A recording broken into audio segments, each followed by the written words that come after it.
There exists a diabolic entity whose lore has captivated both the minds and the interests of many an unsuspecting mortal. The name of this unhallowed being is Baphomet. In a moment, we shall unmask the sabbatical goat-headed devil and reveal his origins and affinity to Islam. Welcome to the Last Crusade. From the valley of thrones to the lust that we've known, see the monuments rising with hate and destroy. Who is Baphomet? How exactly did this deified satyr come to dance its wicked frolic in the Isles of the West? And how does this connect to Islam? Take a gander. A disproportionate majority of contemporary scholars agree that Baphomet is an old French version of the name Muhammad. Muhammad Hamashuga is the critically acclaimed prophet of Islam, of course.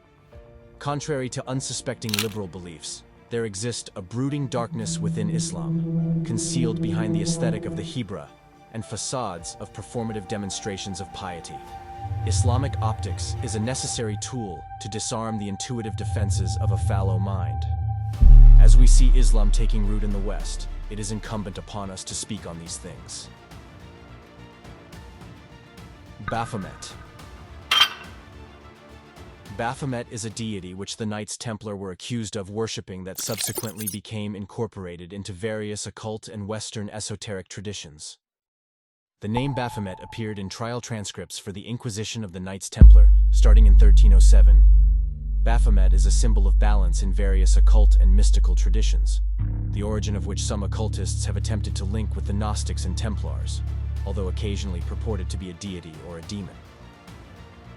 Since 1856, the name Baphomet has been associated with the sabbatic goat image drawn by Eliphas Levi, composed of binary elements representing the symbolization of the equilibrium of opposites, half human and half animal, male and female, and good and evil. Levi's intention was to symbolize his concept of balance, with Baphomet representing the goal of perfect social order. This occultation of Muhammad served as a vehicle employed by godless esotericists to smuggle the unholy ethos of Islam into the West by virtue of deception. As a result, in recent years, we have borne witness to many depictions of the veneration of Baphomet in the shadows of the unholy music industry, from world-renowned recording artists like that of Rihanna, Beyoncé, to technocrat moguls like Elon Musk.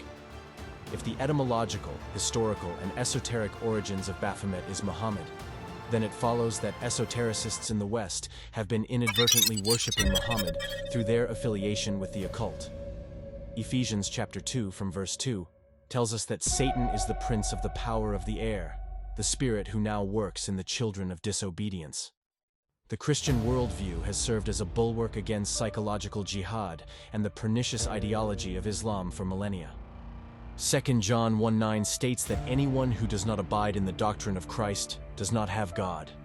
This paradigm explains why the postmodern liberal antichrists in the West have so effortlessly formed an allegiance with Muslims while simultaneously hating Christians. The rising tensions in the Middle East due to the October 7 attack by Hamas serves as the latest installment of a systematic desensitization program in respect to the attitude towards radical Islam in the West. Hamas sympathy, coupled with increasing hatred for the State of Israel, and by extension the Jewish people, will serve as the Hegelian dialectic that unites postmodern, secular-minded liberals with radical Islam, to the detriment of the global Christian community. This is the manifestation of the mystery of iniquity spoken about in 2 Thessalonians.